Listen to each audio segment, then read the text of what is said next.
Hi friends. Do you feel about beat up and knocked around like maybe a sock puppet? Are you getting there? Yeah, 2012's almost over, you know.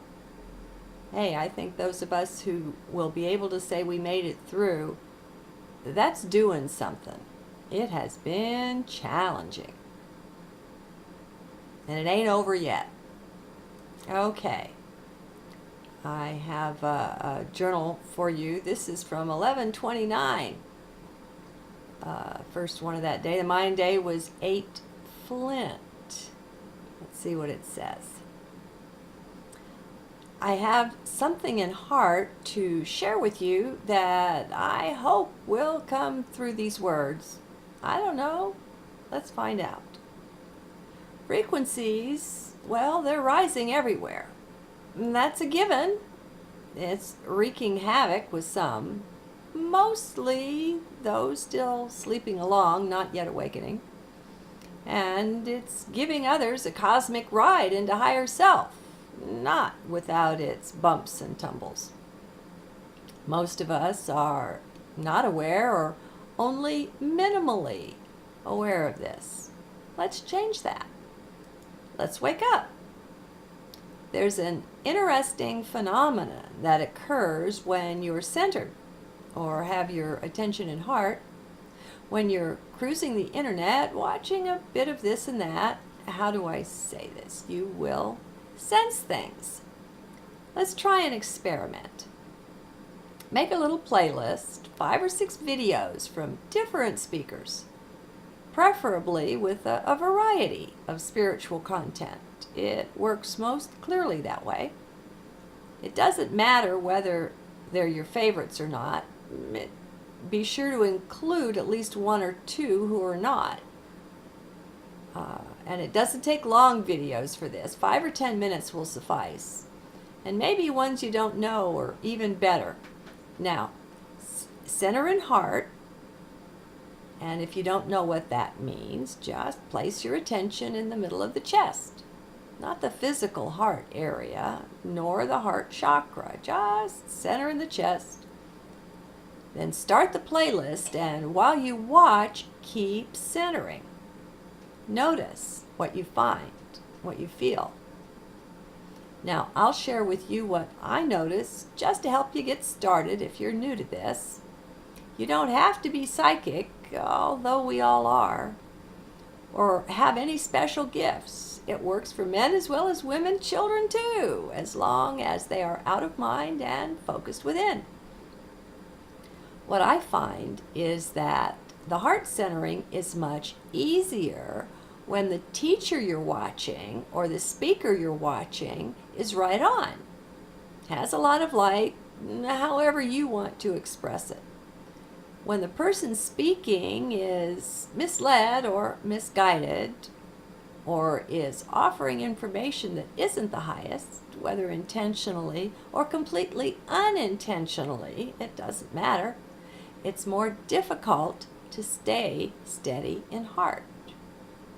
Now, perhaps you've noticed this already. I'm sure many have. When a speaker has much more light or spirituality that's well developed, well, it seems you can ride their coattails, their heartstream, into your own heart. It's quietly amazing and very helpful. This is just one way our native intuition shows up. Now, it may seem kind of subtle at first if it isn't clear enough for you, but do remember, leave the mind out of it. Then get some videos where you know the speakers are way off base and mix them in with the rest for more contrast. Could help. This is a sensing we are doing, not a mental evaluation. If you're used to being strongly mind-centric, well, you may need a bit of practice entering and maintaining presence within. Blocking out or not attuning or attending to thought, just ignoring it. But you can do it. We all can. This is our native equipment we're working with here. Remember, you are not just the body mind. You are source, you are spirit, you are consciousness. You can't be contained. Rather, we'll all one day find that we contain all the rest. If it hasn't come into your experience yet, don't worry, it will. Whatever is truth, you will one day experience. Now, for some, this may be their first foray into intentionally experiencing their own intuition. Maybe you've seen and admired or wondered about others who have great intuition, but didn't know how to get some sort of handle on it for yourself. Well, here you are. Be love, my friends. If you want to find your real self, that's what you really and truly are. No need to wait to have this shown to you. As you enter into heart, you'll just be amazed at what you can experience there. If you intentionally focus on love, be it the love of a child, of a flower, of the sun, a dear pet, the love of source, it doesn't matter. Love is love. Some find it easier to love a favorite tree than to love most of the people in their lives. Well, 3D life on planet Earth as it's been is really difficult.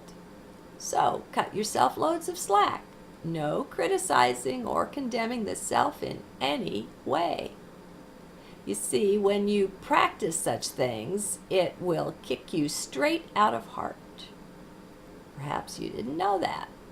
We work against the self all the time and without being aware of it. But that can change. Just keep sticking with heart. Heart will help you tune in.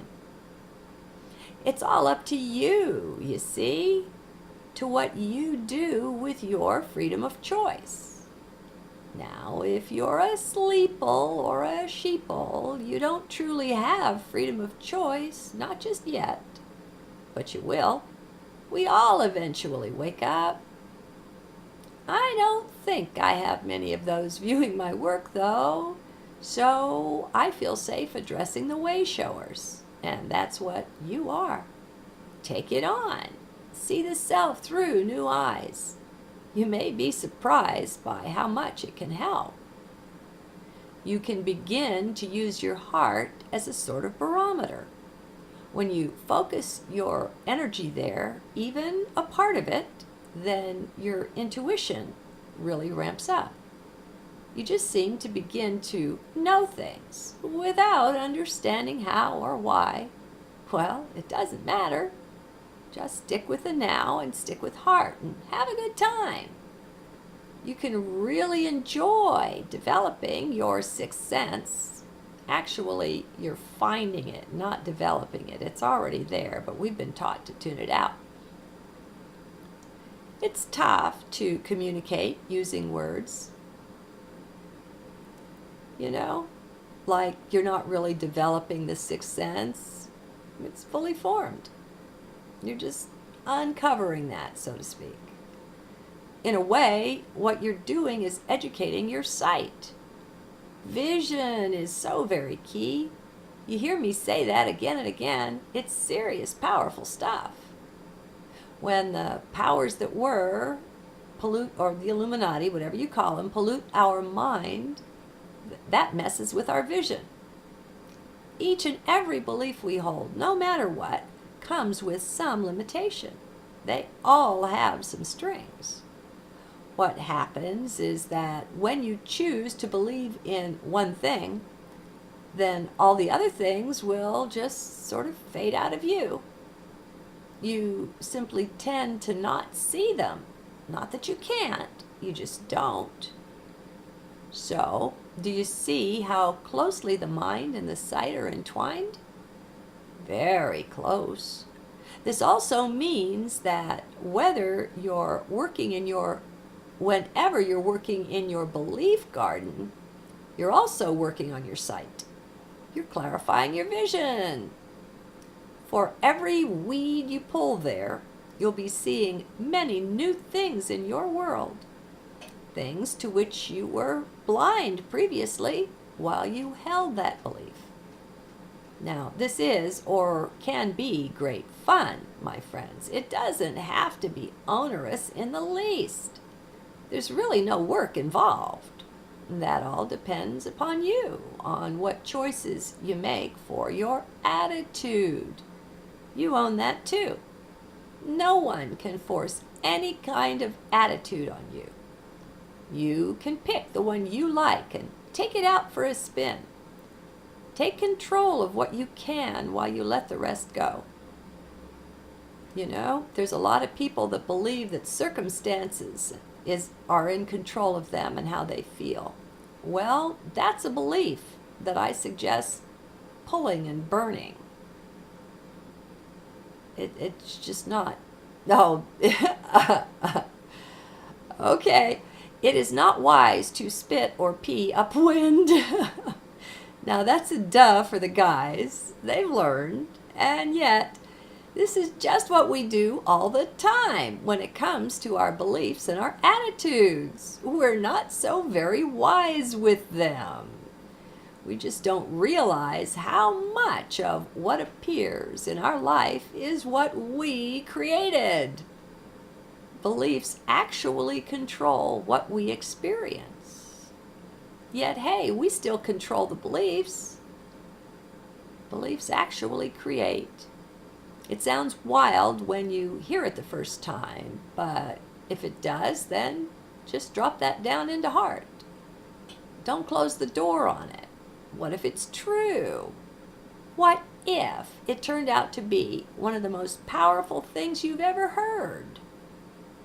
Just don't shut it out, that's all. You don't have to buy into it, but just be open. Okay, I don't mean to preach at you. That's not my choice. I just like to share here, and I always gain something in the process. I don't understand how it works, but I don't question it either. That's part of my secret, I guess, how I just ride the flow, not always analyzing anymore. It makes life so much easier, and in some really important ways. This addresses the big stuff, the big questions, not the little stuff that so many who are still asleep let drive them crazy. Fewer people, or maybe just different ones, understand you as you move along in your understanding. But guess what? They didn't understand you before either, so what have you lost? I love just being real. Being in mind is another good way to turn intuition off. Mind is where frustration and doubt arise, and fear. They pour cold water all over the sixth sense. In effect, they cut you off from yourself, higher self, so you may start noticing when you're in head and when in heart.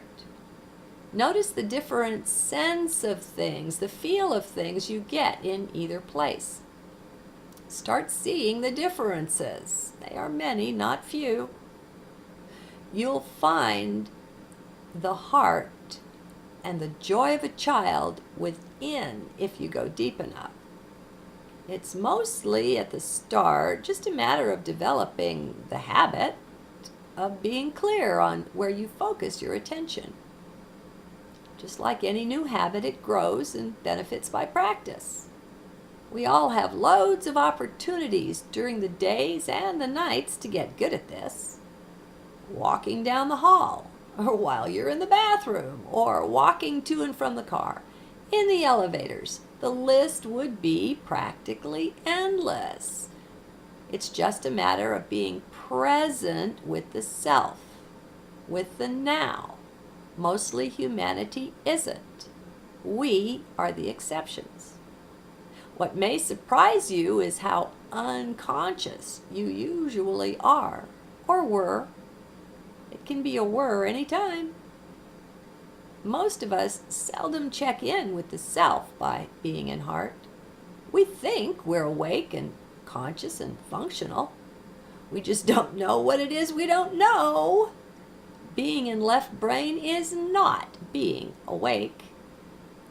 Once you start practicing this, you may discover one day that there seems somehow to be more of you there where you are. You seem more present somehow, more conscious or something. It's tricky to put words to, but if you've experienced it, then you'll know just what is meant. There is more of you there. You're finally present. Perhaps you've passed by this word, presence, and thought you knew what it meant. Well, this is a way to directly experience that, and it's not very hard. Anyone can do it. Heck, the children are probably far better at picking this up than the adults.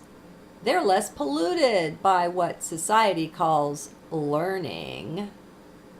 So, go within and see what you can do to discover, to uncover your own inner child. The one who still knows how to have great glee playing in a mud puddle, or just about anything else. I heard one lady say something so cool. She said her mom used to give her a pail of water and a paintbrush, and she would go out with these and paint the sidewalk. Isn't that cool? What a neat mom. It didn't matter that her paintings faded away in a few minutes. She was having great glee. Well, so can we. Namaste. Okay. Bit of a short one this time. Hopefully useful, though. It's a good reminder to me, too. Enjoyment of life is an attitude we all can take on. See you later.